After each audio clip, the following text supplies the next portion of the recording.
नमस्कार। दी don express में आपका हार्दिक स्वागत है। आशा है आप सभी स्वस्थ एवं सुखी होंगे। आज हम प्रधानमंत्री श्री नरेंद्र मोदी के द्वारा गोद लिए गांव जयापुर का हाल बताने जा रहे हैं। कुर्सी और बेंच पर बैठे कुछ नौजवान व औरतें बहस कर रहे थे कि पीएम नरेंद्र मोदी के गोद लेने के बाद जयापुर कितना बदला है। नवयुवक प्रदीप कुमार गोंड नवनिर्वाचित प्रधान राजकुमार यादव के भाई छब्बू यादव को समझाने की कोशिश कर रहा था। अब बहुत हो चुका, मोदी के पीछे मत भागिए। इस गांव के बासिंदों ने ढेरों सुनहरे सपने बुने, लेकिन मिला क्या? सिर्फ बदनसीबी और सरकारी कर्ज।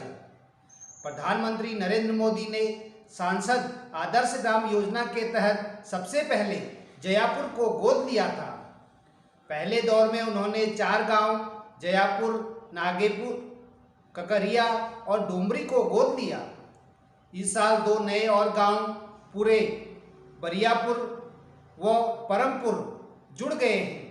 वाराणसी शहर से करीब 1 घंटे का सफर करने के बाद जयापुर पहुंचने के पहले पड़ोस के 2 गांव पड़ते हैं, कचहरिया और चंदापुर। जयापुर में बीएसएनएल का एक बड़ा विशाल टावर, धूप से बचने के लिए विश्रामाशय, 100 मीटर पर लगे सोलर लैंप। मोदी के दुलारा गांव में कदम रखते ही पहली नज़र इन आधुनिक सुविधाओं पर पड़ती है। बड़े बड़े बोर्ड पर मोदी की तस्वीरों के साथ स्वच्छता का संदेश देने की अपील वाले पोस्टरों को देखकर दूर से नए भारत की तस्वीर उभरती है। गाड़ी पर प्रेस लिखा देखकर जयापुर की कुछ महिलाएं ने रोका और कहा, मीडिया से आए हो। जवाब देने से पहले ही मीना गुप्ता बोलने लगी। 5-7 साल में बहुत मीडिया वाले आइन।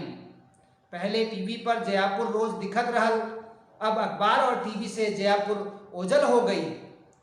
तनिक 2 मिनट बदे हमारे घर भी चला, घूम के देखला तोहके सच पता चल जाई। हम लोगन वैसे ही हैं जैसे पहले रहली। मीना गुप्ता अधेड़ महिला है। उनका बेटा सुजीत और बहू कंचन दोनों ही विकलांग हैं। वह अपने घर ले गई एक झोपड़ी और उसमें सटी 5-6 फीट ऊंची छत वाले कमरे में कुछ बर्तन रखे थे। झोपड़ी में एक चारपाई और लकड़ी की चौकी थी। घर में कीचड़ भरा था। महिला ने इशारे से बताया कि कुछ देर पहले उन्होंने कमरे को लीप कर सूखने के लिए छोड़ा है। मीना के मुताबिक पीएम मोदी ने जयापुर को गोद तो लिया, लगा कि हम सभी की हैसियत बढ़ गई है। सरकारी मुलाजिम रोज घर आकर हालचाल पूछा करते थे। सालों गुजर गए हैं, अब न अफसर की गाड़ियां आती हैं और न ही सरकारी नुमाइंदे। विकास की आंधी में हमने अफसरों और नेताओं पर आंख बंद करके भरोसा किया। सबको पता था जयापुर की तरक्की पक्की है। अब हम सब उसी विकास का खामियाजा भुगत रहे हैं। न घर के रहे न घाट के।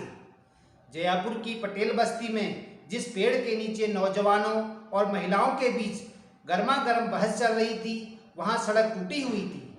चौतरफा कीचड़ फैला था। नाली सीवर न होने की वजह से गंदा पानी सड़क पर फैला हुआ था। कुछ रोज पहले मूसलाधार बारिश हुई थी, तब पटेल बस्ती के कई घर पानी से लबालब भर गए। गरीब तबके के लोगों को रात भर जागकर काटनी पड़ी। प्रदीप कुमार गौड़ ने हमें बदहाल रास्ते को दिखाया और साफगोई से कहा, हम नर्क में जी रहे हैं। छोटे लोग हैं साहब, हमारी कोई औकात नहीं।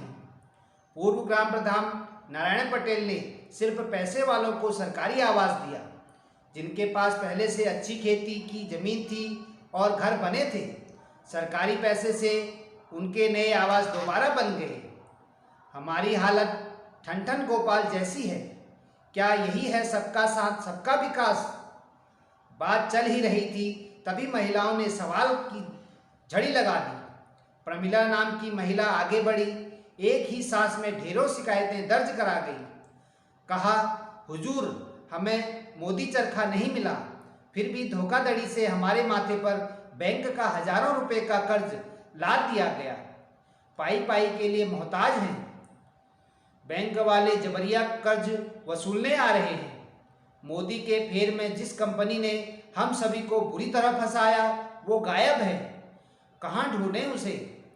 जयपुर की महिलाओं ने गांव में बांटे गए सोलर चरखे को नाम दिया है मोदी चरखा। प्रमिला को इस बात का रंज है कि जिस मशीन को उन्होंने कभी देखा भी नहीं, उसका कर्ज उन्हें जबरिया चुकाने के लिए कहा जा रहा है।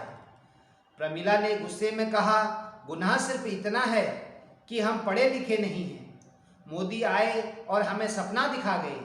उनके साथ आए लोगों ने रोजगार दिलाने के बहाने अनगिनत कागजों पर हमसे दस्तखत कराए और आधार कार्ड ले गए।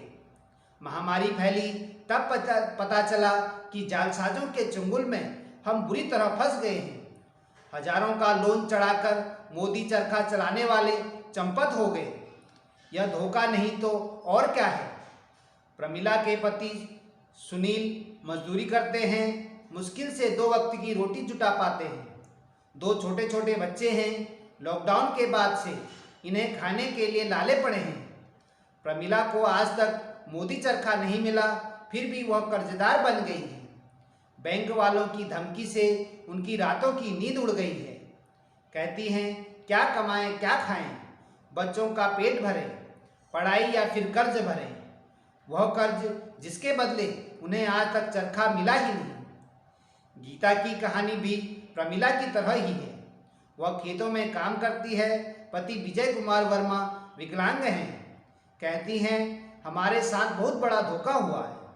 मोदी ने जयपुर को गोद क्या लिया, हम तबाह हो गए। सोलर चरखे से आज तक थैले भर की कमाई नहीं हुई। कहाँ से अदा करें हजारों रुपए का बैंक लोन? हमारी तो मति मारी गई थी जो मोदी चरखे की लालच में आ गए। बैठे ठाले मुसीबत गले पड़ गई। बैंक का कर्ज तो अब हमें ही भरना पड़ेगा। जिन लोगों ने हमसे सैकड़ों पन्नों पर दस्तखत कराए थे, उन्होंने पहले यह नहीं बताया था कि सारा कर्ज हमें अपने आप से चुकाना पड़ेगा। गीता बताती हैं, हमारे घर में 3 मोदी चरखे हैं।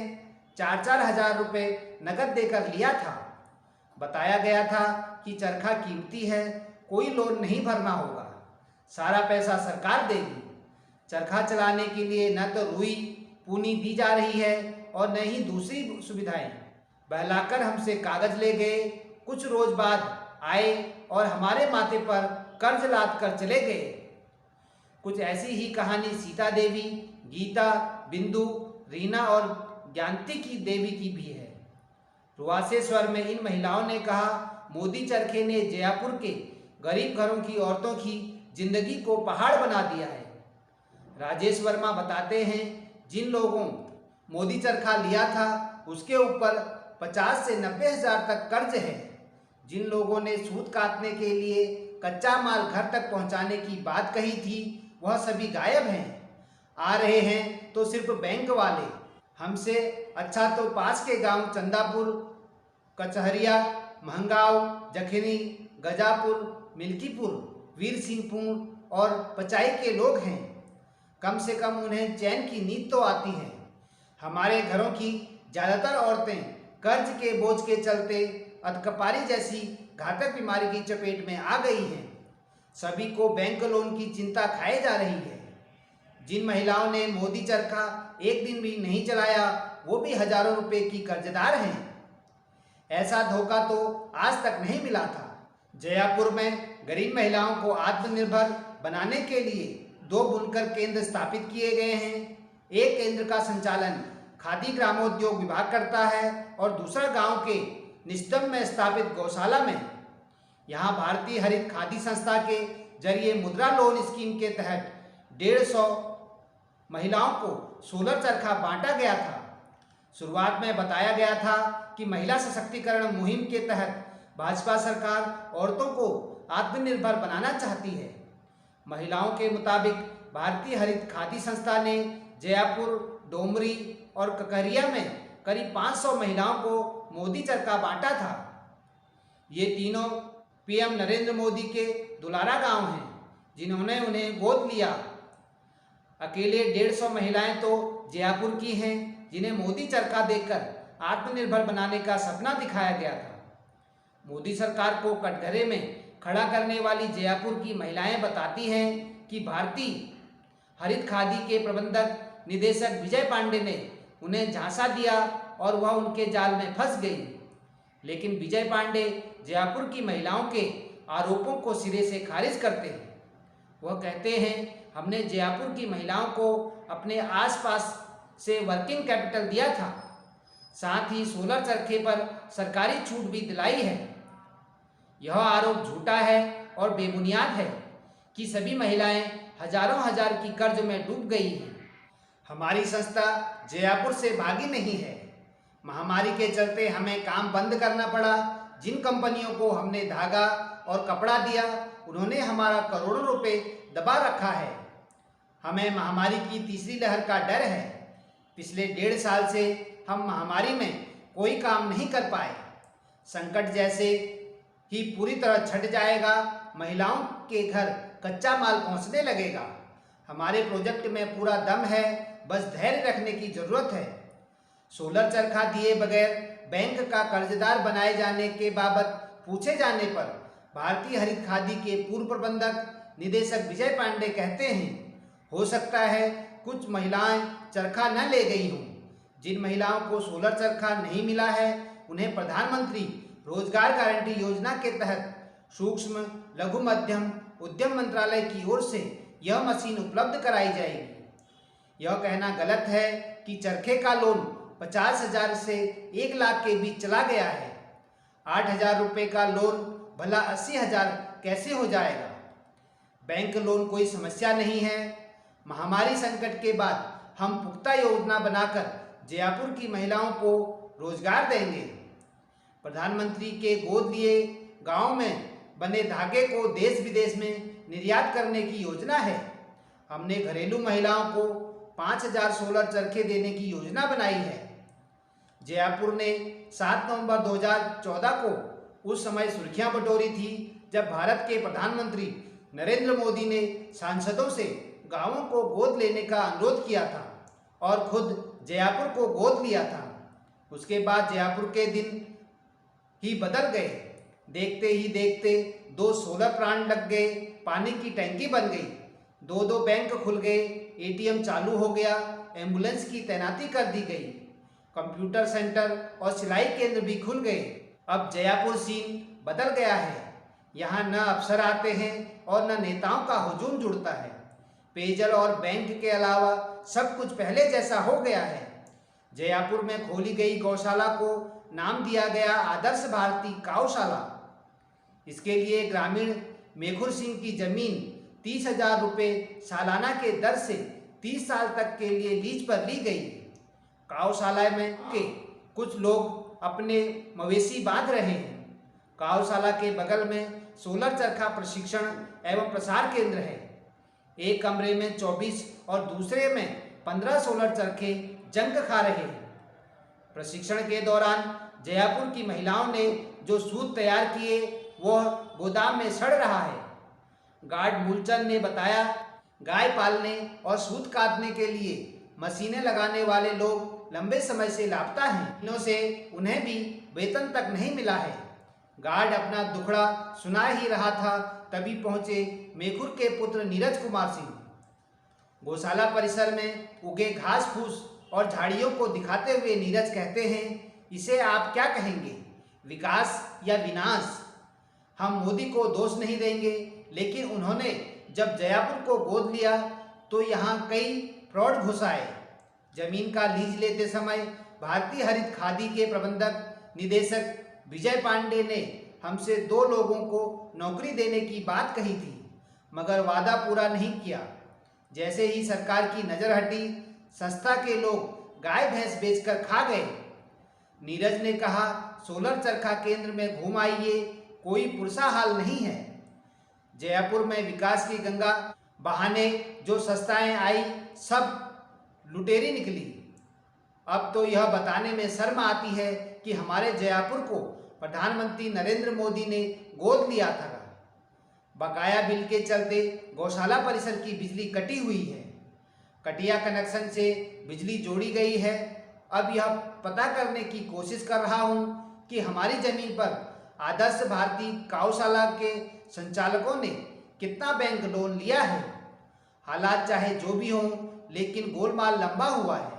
अखबारी सुर्खियां बटोरने के लिए हिमाचल से हवाई जहाज से सेब के पौधे मंगाए गए। जयपुर के लोगों ने पौधों को रोपा भी, लेकिन सेब के पेड़ लू की चपेट नहीं झेल पाए, सब खत्म हो गए। हमारे हिस्से में विकास भले ही नहीं आया है, लेकिन ढोल तो दुनिया भर में पीट डाली गई। जयपुर के अंदर जाने पर साफ दिखता है कि गांव के बेहतरी के लिए कुछ काम हुए हैं। मिसाल के तौर पर लगभग हर घर के सामने शौचालय और खड़ंजे हैं। दीगर की बात है कि घटिया निर्माण और रखरखाव ठीक न होने के कारण कोई पुरसा हाल नहीं है। जगह जगह कूड़े के ढेर और फाइबर के बने ज़्यादातर शौचालय बंद पड़े हैं। कई शौचालयों में खिड़की दरवाजे तक नहीं हैं। कई लोगों ने उसे भूसा जमा करने का गोदाम बना रखा है। एक नौजवान ने कहा, मोदी जी की पहल पर लोगों को शौचालय मिला, उन्होंने ख्याल नहीं रखा तो क्या किया जाए। सरकार तो उनके शौचालय का ख्याल रखेगी नहीं। गुजरात के सांसद CR पाटिल ने जयपुर में 400 शौचालय बनवाए थे। क्लीन इंडिया कैंपेन के तहत बनाए गए ज़्यादातर शौचालय कबाड़ में तब्दील हो गए हैं। कुछ स्टोर रूम में बदल गए हैं तो कुछ के दरवाजे आंधी में उड़ गए हैं। मोबाइल टॉयलेट की हालत तो पूरी तरह जर्जर है। आंगनबाड़ी केंद्र से थोड़ी दूर पर बने शौचालय में ताला लगा है, आधा दरवाज़ा टूटा हुआ है। थोड़ा और आगे जाने पर सड़क के किनारे बना शौचालय टूटा पड़ा है, उसमें न नल बचा है और उसमें पानी की व्यवस्था भी नहीं है। गांव के आखिरी छोर पर बने अटल नगर में जो शौचालय बने हैं उनमें उपले रखे हुए हैं। नंदघर के सामने मिले नौजवान तारकेश्वर शर्मा। हमने सवाल दागा, जयपुर में पिछले 7 सालों में क्या बदला, तो जवाब मिला, हमसे क्यों पूछते हैं, खुद देख लीजिए। शौचालय सिर्फ नाम के लिए सिर्फ डिब्बा भर है, 2-3 दिनों में वह भर जाता है। हैंडपंप के आसपास गंदा पानी बजबजा रहा है।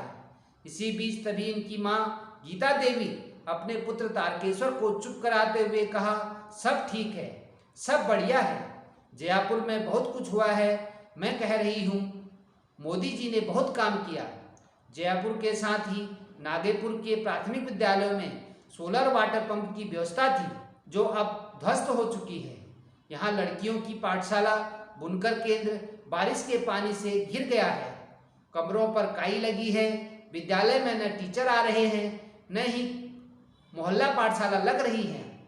खादी उद्योग द्वारा संचालित बुनकर केंद्र में कामकाज बंद है। बुनकर केंद्र के सामने मैदान एक बड़े तालाब की शक्ल इख्तियार कर चुका है। PM मोदी के नाम पर लगाई गई बेंच पानी में डूब गई है। जयपुर में जिस नंदघर को देश का सबसे अत्याधुनिक आंगनबाड़ी केंद्र बताकर भाजपा सरकार सुर्खियां बटोर रही थी, वो आजकल बारिश के पानी में डूबा हुआ है। नंदघर यानी आंगनबाड़ी केंद्र सिर्फ दूर से देखने में ये सुंदर लगता है। आसपास जाकर देखोगे तो पता चलता है कि अरसे से ताला बंद है, मार्बल उखड़े पड़े हैं, खिड़की का शीशा टूटा हुआ है। अंदर झांकने पर सारा सामान बिखरा पड़ा नजर आता है। सभी जगह धूल ही धूल है। मेदांता ग्रुप ने यहाँ नंदघर बनवाया था। नंदघर की बदहाली देखकर अंदाजा लगाया जा सकता है कि पिछले कई महीनों से ये खुला ही नहीं। ये आखिरी बार कब खुला था, गांव वाले इसके बारे में भी नहीं बता पाते। पूर्व प्रधान नारायण पटेल दावा करते हैं उनके कार्यकाल में नंदघर रोज खुलता था। ऐसा है नहीं है कि वो खुले ही नहीं। जयपुर में एक पूर्व माध्यमिक स्कूल है जो आसपास के चंदापुर गांव में स्थित है। यह स्कूल गांव के आखिरी छोर पर स्थित है, जहां से जयपुर गांव की शुरुआत होती है। यहाँ 8वीं तक की पढ़ाई होती है। इससे आगे की पढ़ाई के लिए यहाँ कोई इंतजाम नहीं है। आगे की पढ़ाई के लिए बच्चों को जखिनी अथवा राजा तालाब जाना पड़ता है, जो कि लगभग 6 किमी दूर है। गांव में कोई साधन नहीं है, इसलिए बच्चे साइकिल से पढ़ने के लिए जाते हैं। जिन बच्चों के पास साइकिल नहीं है वो कैसे स्कूल जाते हैं?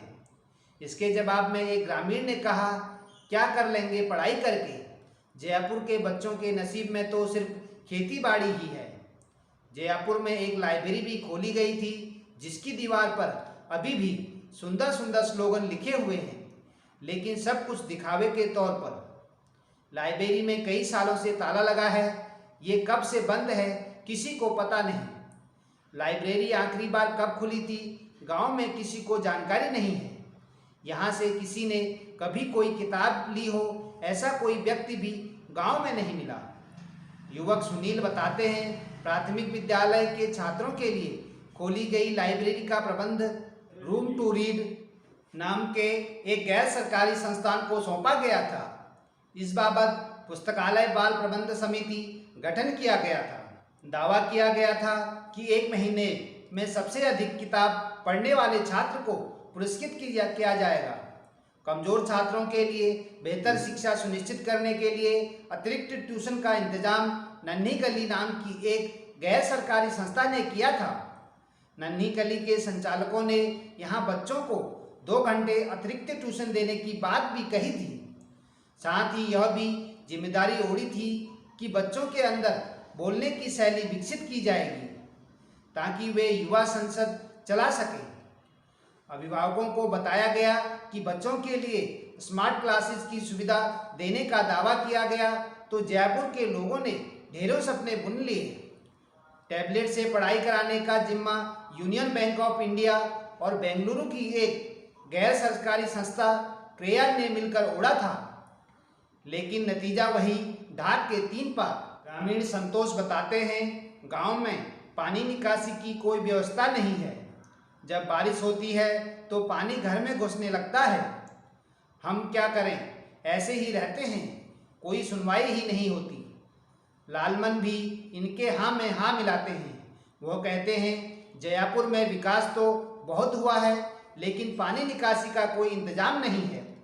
गांव भर का गंदा पानी इधर उधर सड़कों पर बहता रहता है। कई बार लिखकर दिया गया, अधिकारी आए भी, लेकिन देखकर लौट गए। जयपुर के समीपवर्ती गांव चंदापुर, महगांव, जखिनी आदि में भी सीवर की व्यवस्था नहीं है। प्रधानमंत्री के जयपुर गांव को गोद लेने के बाद डीएम, सीडीओ, एसडीएम, ब्लॉक प्रमुख सभी ने वादा किया था कि आसपास के सभी गांवों में नाली सीवर की मुकम्मल व्यवस्था कराएंगे। ग्राम पंचायत के चुनाव के समय भी प्रत्याशियों ने नाली सीवर की बुनियादी समस्या हल करने का वादा किया, लेकिन चुनाव बीतते ही सब भूल गए। सरकारी कागजों में जयपुर वाराणसी संसदीय क्षेत्र ही नहीं, पूर्वांचल के सबसे विकसित गांवों में शुमार है, लेकिन यहाँ के लोग काम की गुणवत्ता पर अब खुलकर सवाल उठा रहे हैं। नीरज पटेल कहते हैं, जितने पैसे आए थे और जिस गुणवत्ता के साथ काम होना चाहिए वो नहीं हुआ। सड़कें बनाई तो गई, लेकिन कुछ दिनों में ही टूट गई। नाली सीवर नहीं होने की वजह से हर घर में गंदगी है।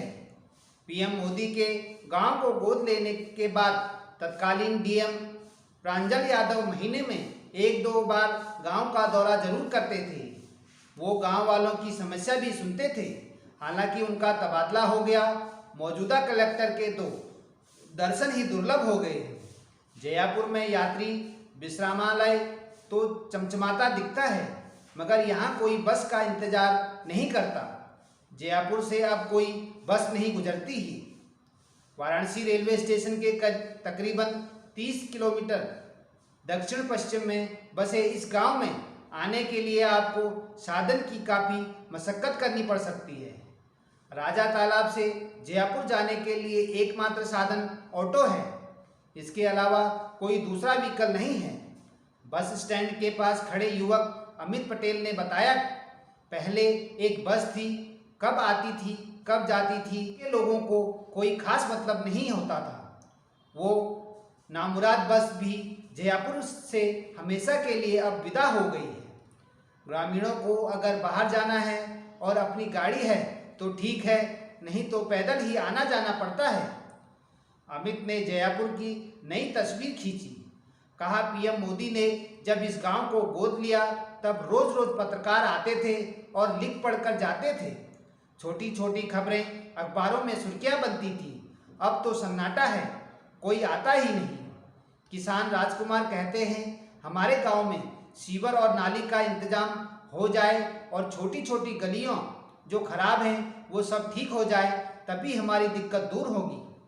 जयपुर गांव में पहुंचेंगे तो आपको 2 बैंक दिखाई देते हैं, सिंडिकेट और यूनियन बैंक। यहाँ एक पोस्ट ऑफिस भी है।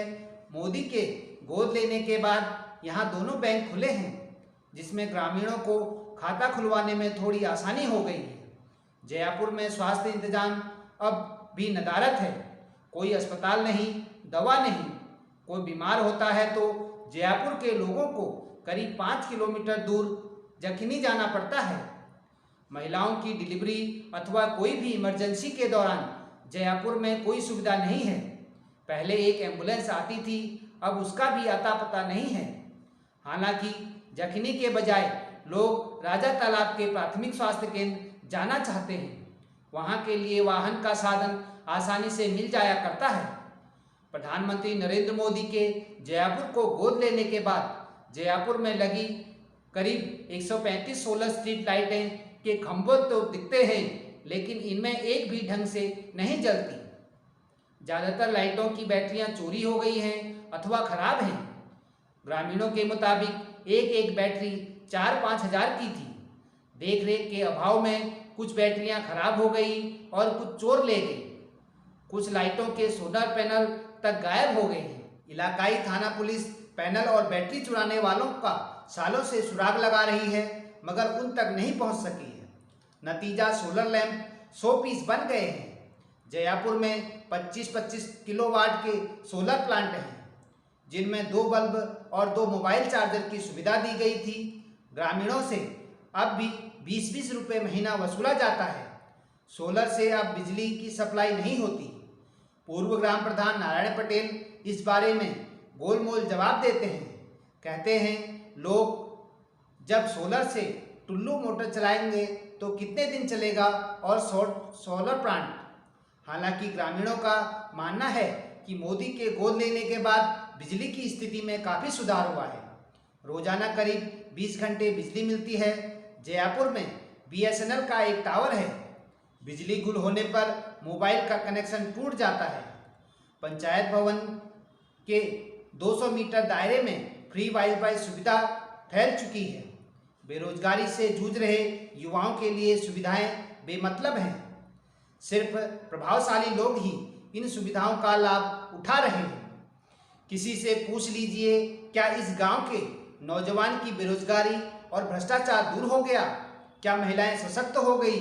जो लोग कह रहे थे कि देश को झुकने नहीं देंगे, बिकने नहीं देंगे, जयपुर में देश झुका भी है और बिका भी। इनका बस चले तो वो जयपुर को भी बेच देंगे।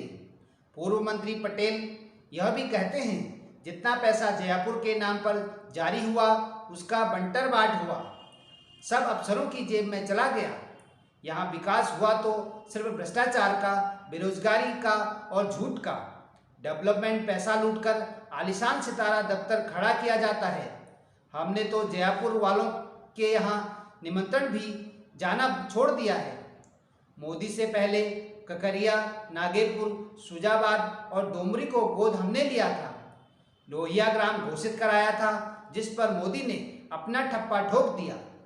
जयपुर के पड़ोसी गांव चंदापुर में घूम आइए, इस गांव को हमने गोद लिया था।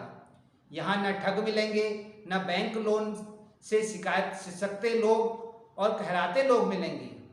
विकास कैसे होता है चंदापुर में सब दिख जाएगा। प्रधानमंत्री द्वारा गोद लिए गए हुए गांव की ये हालात हैं, तो भारत में अन्य गांवों की क्या स्थिति हो सकती है। सहभाग विजय विनीत, बनारस के वरिष्ठ पत्रकार, newsclick.com। धन्यवाद। The Dawn Express. नमस्कार।